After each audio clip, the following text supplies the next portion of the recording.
மக்கா நகரில் குறைஷிகளால் முஸ்லிம்கள் மீதான அராஜகமும் அடக்குமுறையும் சமூக ஒதுக்கங்களும் எல்லை மீறிய அந்த காலப்பகுதியில் விசுவாசத்தின் நிழலில் தனது வாழ்வை அமைத்து கொண்ட இரண்டு தம்பதிகளுக்கு மகனாக பிறந்த ஒரு முஹாஜிர், ஒரு முஜாஹித், அறிஞர், முஃபஸ்ஸிர். அந்த இளமையான சஹாபியார் என்று உங்களுக்கு தெரியுமா? அவருடைய பேருதான் முஹம்மது பின் ஹத்தாப் ரதியல்லாஹு அன்ஹு.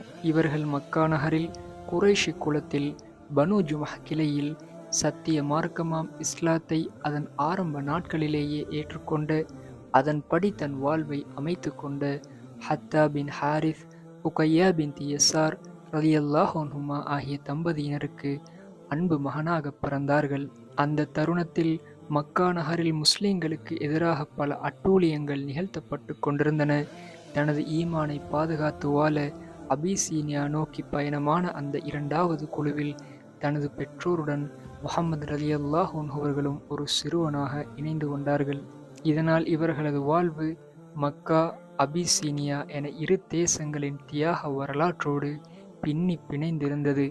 அபிசீனியாவின் அந்நிய மண்ணில் தனது ஈமானிய பயணத்தை தொடங்கிய இவர்கள் சில காலங்களில் மதீனாவுக்கு ஹிஜ்ரத் செய்து வந்தார்கள். மதீனாவில் நபி அவர்களின் வழிகாட்டுதலின் நிழலில் தன்னை வளர்த்து கொண்டார்கள். தனது வாழ்வின் பெரும் பகுதியை அறிவு தேடலுக்காகவே அர்ப்பணித்தார்கள். இறை வேதமாம் அல் குர்ஆனை ஆழமாக கற்பதிலும் அதன் விளக்க உரை கலையில் தேர்ச்சி பெறுவதிலும் மிகுந்த ஆர்வம் கொண்டிருந்தார்கள். தனது வாழ்நாள் முழுவதும் ஒரு சிறந்த சஹாபியாக நற்செயல்களிலும் கல்வியிலும் திளைத்திருந்த முஹம்மது பின் ஹத்தாப் ரலியல்லாஹு அன்ஹு அவர்கள் தனது புகலிடமான மதீனா நகரிலேயே தனது இறுதி தருணங்களை கழித்தார்கள். இதுதான் அடக்கு முறையில் உயிர்த்த உயிர், ஹிஜ்ரத்தில் விளைந்த பயிர், முஹம்மது பின் ஹத்தாப் ரலியல்லாஹு அன்ஹு அவர்களின் வாழ்க்கை சுருக்கம். அஸ்ஸலாமு அலைக்கும் வரஹ்மத்துல்லாஹி வபரகாத்துஹு.